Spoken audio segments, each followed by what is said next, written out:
What's up, guys? This is your Swin coming to you with yet another video. This time we're going to be doing episode 2 of the character breakdowns. The largest bit of advice I got from the last time I did it was too many too many characters in one video. So in the future we'll be doing somewhere between about 3 to 5 characters per video. That'll make the video shorter, make the information a lot easier to access, and we'll be kind of doing it by movie, or maybe by a couple movies at a time. So if you only have movies that have maybe 2-3 heroes, we might do a couple of those at the same time. But tonight, just for test purposes, we are going to try out doing 3 heroes, and this video is going to be based off of one of my favorite heroes in the absolute game, and he is absolutely a villain, and it's Jafar. So tonight we're going to be talking about Jafar, Aladdin, and Jasmine, just so you guys have a reference point. Let's start off with Jafar. Jafar, by all means, his white skill is what he is. He uses that snake charmer skill. It is by far his most useful skill, and it is why you have him on your team. Now, something to pay attention to. Few things to pay attention to, actually. While he has the person charmed, this white skill increases their basic damage by a decent amount. And although you get to choose this when it's when you are actually controlling the battle, when it's on auto, say in an arena or a defensive battle, he automatically just chooses the closest enemy. So, obviously during battle, when you are in control of him, you can choose who you want to contact. You don't necessarily always want to do the closest person. The biggest things to pay attention to are screen skill. He steals 350 energy. He reduces their attack and movement speed also by 75%. So this can be decently devastating for taking out a specific target. Now, it is not your choice. This one goes automatically to the person that has the most energy, so it's not even like one of the ones somebody has the most health or most skill power. This one could be changing all the time, so depending on when this skill launches, he could be targeting multiple different people during the battle. So unfortunately, you can't count on this one. It is nice when it goes off, but you can't count on it to hit a specific enemy. Whirling Dervish, we're going to go in and talk about this skill a little bit more in depth when we talk about his disc. But the basic thing to pay attention to this one is not only does it cause damage, fantastic damage, but it also blinds every enemy it hits for 4 seconds.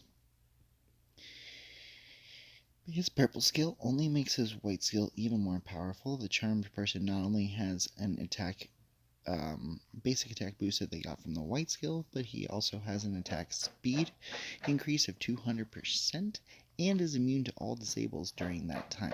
Now, notice that with his green and purple skills, he has the level cap, so these are important to pay attention to. Make sure that you keep leveling them. Obviously, I'm a little bit behind, but I'll take care of that later, making sure that those levels are up so that when I have him in battle, he is working to the fullest extent that I can have him. When we're talking about his discs, obviously a lot of people have the Scar disc. Why? It is just, in my opinion, it is definitely the better disc. Not only does it give on the left hand side a buff of max HP to all tank heroes and skill power to all support heroes. If you notice on the right hand side, this disc allows him to use the whirlwind skill immediately at the beginning of battle. The big effect to pay attention to is that damage and control roll enemies take an additional 3 to 15% depending on the stars from this specific skill. Now, when he uses this, not only is he going to damage everybody right away, but it's also going to blind them. Pairing him with Goofy is probably one of the best synergies currently in the game, the Goofy Jesse disc, which gives you additional damage to blinded enemies. This allows enemies to get blinded right off the bat, giving all of that bonus damage that Goofy's Jesse disc will. As far as its other disc, the reason why I'm not a biggest fan of this one is because Snake Charmer does damage per second and then heals Jafar for the same amount. But if you think about it, he's killing off the person that he's charming. So it has an upside downside because the other disc, while he's charming them, they can gain energy. On this disc, you'll see on the right hand side, the enemy charmed by Snake Charmer does not gain energy, and anywhere from 20 to 100% of that energy that they would have gained is given to each ally. So, in theory, during a Snake Charmer, you could have somebody out there who's not only killing himself and healing Jafar, but he's also regaining the energy of everybody on your team. Again, the only reason I don't like that one as much is because Jafar's Whirlwind is obviously one of his most powerful spells as far as causing damage, and having that go off right off the beginning and blind everybody um, creates opportunities for bonus damage, and it's a decently devastating spell right off the bat.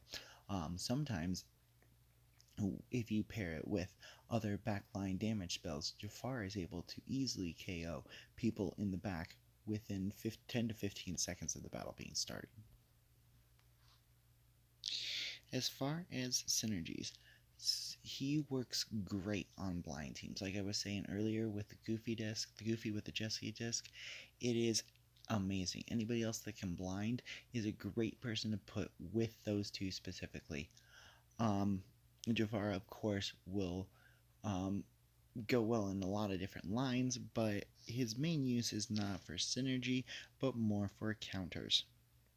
He is great at taking down characters like the Beast. In fact, his charm, in my opinion, besides Merlin's Squirrel, is the best counter to Beast in the entire game because his charm lasts for 12 seconds, whereas Beast's Rage only lasts for 10.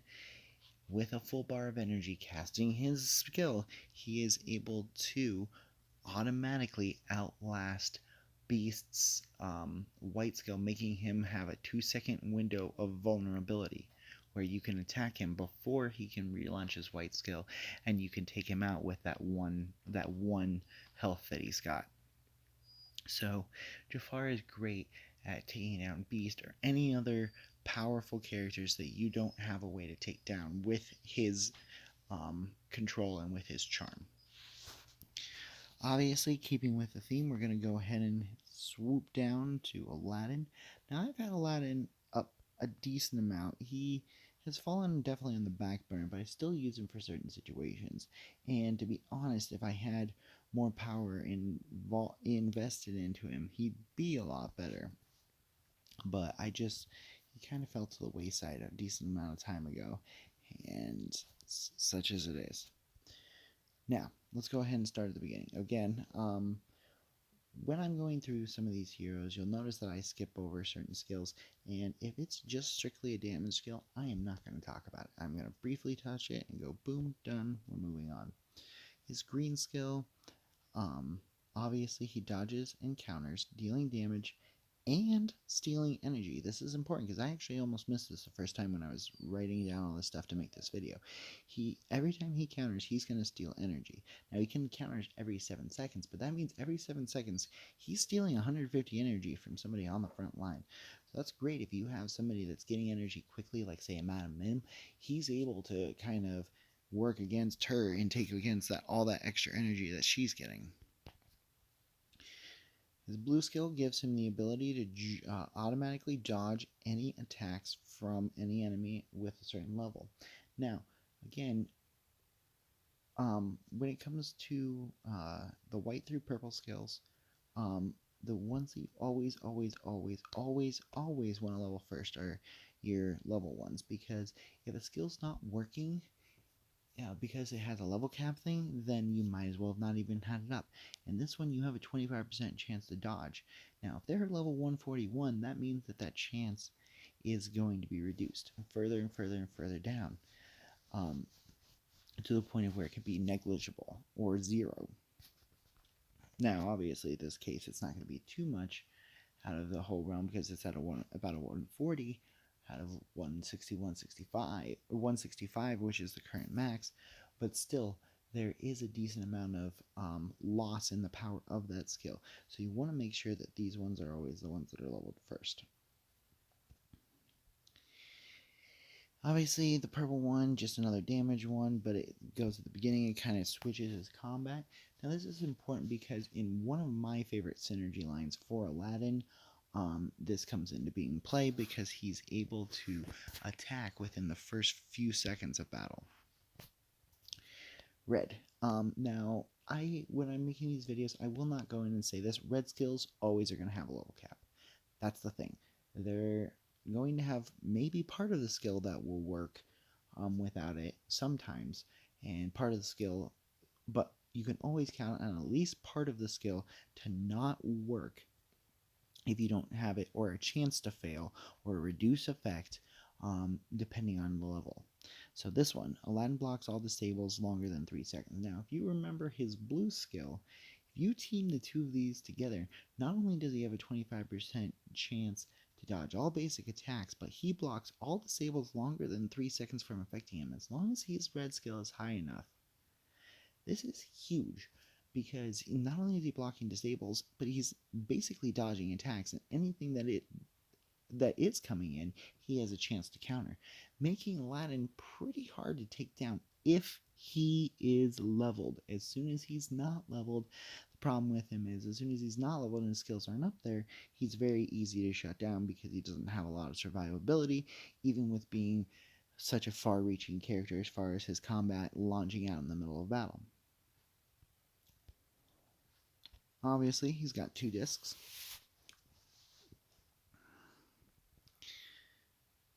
Let's go ahead and talk about the Genie one, or the Shank one first. The Shank one obviously gives him a little bit of basic damage boost. Um, the thing about this one is that after Saber Slash, it causes his attack speed to increase by anywhere from 30 to 150% attack speed, additional attack speed for 6 seconds. So he's able to start attacking pretty freaking quickly. And I'm not sure how this affects his cooldowns overall. That would be a good point of research to see if I can eventually look into, to see if attack speed reduces cooldowns for certain skills. I don't know if it does or not, or if it just raises his quickness on the basic attacks. But either way, he's going to be causing a lot more damage in a shorter amount of time. However, if you're using him how I use him with the Genie one. And the reason why, he's able to, on the left hand side, you'll see he regenerates a certain amount of HP per second when he reaches 40% of his max HP for 5 seconds. And then on the right hand side, he becomes invisible for anywhere from half a second to 2.5 seconds when he reaches, again, that 40%. So once he reaches 40% for the first time, he becomes invincible for a certain amount of time and regenerates health over that time. It basically allows him to stay alive if he flies into combat. It allows him to stay alive for a few seconds at the beginning of battle. And the reason I bring that up is because one of my favorite lines to put him in is Merlin and Barbossa. Merlin and Barbossa team, the way that team plays is that Barbossa with the Tia Dalma disc allows all enemies to be studied automatically at the beginning of battle for a certain amount of time. When Aladdin jumps in and starts swiping at the middle of the crew, every single hit is automatically a critical hit. And as you know about Merlin with his white skill, if you love Merlin as much as I do, with Merlin's white skill, every time somebody on his team gets a critical hit, he gains 100 energy. Meaning that if you have Aladdin in there and he's going in, swiping 3 times and hitting 3 enemies, that's 900 energy. That is almost all the energy Merlin needs to launch a skill right off the bat. You add somebody like Gonzo into the line with Aladdin, and Gonzo automatically comes in and barrels through the enemy. You're talking a white skill with before anybody on the enemy team sometimes can even move. Counters. Where do you use Aladdin? Obviously, Aladdin was originally put into the game for heroes like Zurg. He was originally put in to counter the backline, somebody that needed to get in. So if you need somebody like a Meg or a Zerg or a Maleficent, that backline counter. Now you'll hear me a lot. A lot of characters are used for this, but this guy excels at it. He was one of the originals. Aladdin is for taking out the backline. He's used for getting in and kind of turning up combat because he automatically goes in, just like Asdan does, and a lot of other characters. He puts himself in the middle of battle, making the enemy tanks turn back on their heels and take damage away from the characters that they were attacking. Aladdin is a good character for shaking up how the battle's played and the flow of battle is going. And last but not least, in this series, we've obviously got Jasmine. As you can see, I have not put as much work into Jasmine, nearly as much work into Jasmine, but that doesn't mean that we can't talk about her. Now, the white skill. This is a little bit difficult to explain. So I'm going to go ahead and take a few minutes and just go over this. Automatically, Raja is going to be summoned at the beginning of battle. He will stay there until he takes enough damage to be defeated. Now, if you'll notice at the very bottom of the skill, if Jasmine loses Raja during battle, but gains white enough energy, Raja will reappear. This is amazing because Raja becomes a gigantic damage bun that Jasmine can summon over and over and over again. The other thing to pay attention to this is that the player chooses who Raja pounces on. And also that they stun them for 10 seconds. This is a decently large stun. And if you don't have some tenacity in order to overcome some of that length, this could be a very devastating stun for you. While on auto, he will choose the enemy closest to Jasmine. Now, if you'll notice, it says closest to Jasmine, not closest to himself, not the first person in line, whoever is physically closest to Jasmine as far as enemies go. So if there's an enemy Aladdin coming in, Raja will actually turn back on his heels and come back and attack Aladdin, who the other team may be sending in to say take out Jasmine in the first place. Green skill, the only real thing we're going to go into is that there is a knockback here. It is the closest enemy, and that she returns to automatic position once this is all done. Now, obviously, her blue skill is a level dependent skill. You want to level those right away. As you can see, I have no skills invested in Jasmine, but that's not, again, neither here nor there. The other thing that's important to pay attention to is that she steals 350 energy from the enemy with the most HP. Or, I'm sorry, with the most energy, not HP.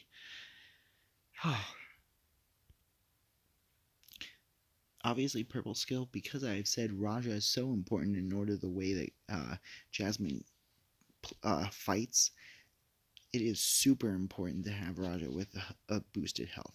This purple skill is invaluable at keeping Raja alive, because like I said, if you have Raja on the field, a lot of your heroes won't be able to get past him. They'll be stuck fighting him, and he does those big 10-second stuns. He has basic attacks. Jasmine's coming from behind and doing knockbacks and stealing other people's energy, making it hard for them to launch their white skills. So as long as Raja's alive, Jasmine's not in too much danger. So it's good that she has this skill boosting his health. Red skill. Jasmine automatically blocks the first 3 disables, and Raja cannot take more than 20% of his max HP as damage in a single attack. I have not seen a skill like this in the game so far. There have been skills that are close to it.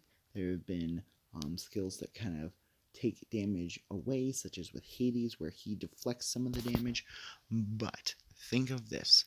This means that no matter how strong a single attack is. So you know how like sometimes you go to fight a Randall and all of a sudden he comes back and counters and kills 3 people on your freaking team in one solid freaking blow, and you're like, how the heck did that just happen? He caused like so much. Well, if Raja happens to be the person with the most health and Randall goes out to take him out, he is only going to take 20% of his max HP, as long as the skill is high enough. Now, obviously with red skills it's harder to get those skills up there, but it is something to pay attention to, that if your Raja was high enough, you could use him as a gigantic damage stone, because it would take at least 5 different strikes, and you would have that enemy Randall would have to hope that you have no healers left on your team, because if you have a healer, you can just automatically heal Raja and he's back in. So combat for Jasmine definitely really circles or focuses around Raja and Raja being alive.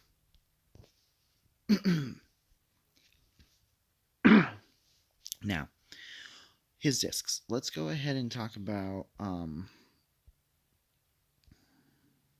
talk about the Aladdin disc first. The Aladdin disc, as you can see on the left hand side, gives some max HP to allies and skill power, as well as increasing the max HP of Raja. Now, on the right hand side, it gives you anywhere from 20 to 100% of the energy stolen by energy vortexes also given to allies. This means that when Jasmine steals that 350 energy, if this disc has 5 stars, you are stealing that from one player on the enemy team and giving it to everybody on your team. That's just slightly over a third of their full energy bar, which is pretty big considering. There's no other skills that are really like this. So 30% of stolen energy is a decent amount, and if she's giving that to every single ally on her team, means you're firing more white skills, more damage, more healing, more control. Next, we're going to go into the Shank one. As you can see on the left hand side, it gives basic damage to Raja, which isn't really... It could be helpful, but again, it's more important that he is alive than that he is causing damage. On the right hand side, you see when Tiger Strike is activated, Jasmine and Raja's attack speed are increased from anywhere from 40% to, that will get up to 200% for 11 seconds. Now, when we're talking about attack speed boosts, I've mentioned in other videos and other times, 75, 50, 100%, not that great, but 200% of both of those for their attack speed is pretty decent. And it lasts for a decent amount of time. 11 seconds is a long time. So, this one definitely has its uses. However, not having played with Jasmine as much, I can assume that the energy one would also have its uses. Obviously, being able to fire your white skills is going to cause more damage from your teammates, but if you're using Raja as a damage strike and counting on him to cause most of your damage, that's when you would want to use the Shank one. Synergies. As far as where should she go, she's going to have a lot of opportunities to go in a lot of different teams. For the simple reason that she can give energy with her disc. So she could be put in kind of anywhere. She's not going to really find any great homes unless you need, again, for that frontline control, for like say a knockback issue. She does have knockback, which is one of her options when it comes to counters. And then obviously, again, using Raja as a damage rod, as I had kind of gone into before. So when we're talking about counters, it's any team that's going to be gaining a lot of energy really quickly is somebody who you would also want to put her against. So I know this would be silly because nobody uses them anymore, but if somebody was using like a Zerg, it has a really increasingly high energy gain, or somebody that affect Merlin, who has a really high energy gain in certain situations, Stitch, who has a really high energy gain in certain situations. But just certain characters like that would be good people for her to kind of be in a combat situation against. With that being said, again, this is just another kind of play by ear. I'm trying to figure out about how many I should put into each of these videos. So this has been, again, the 3 heroes from the Aladdin series, Jafar, Aladdin, and Jasmine. Please leave comments either here or PM me in the game on the guild. Let me know who I can do videos on next, which heroes you would like to see, which heroes you're interested in. Did I miss anything? Can I add things? Please give me feedback, because this is something that I'm doing for us as a guild to get stronger. But if I don't have feedback, I don't know what is working and what isn't working. So please help me to help us is basically what I'm asking. Help me to help us get stronger. And with that, I'll go ahead and end the video, and I hope you all enjoyed watching.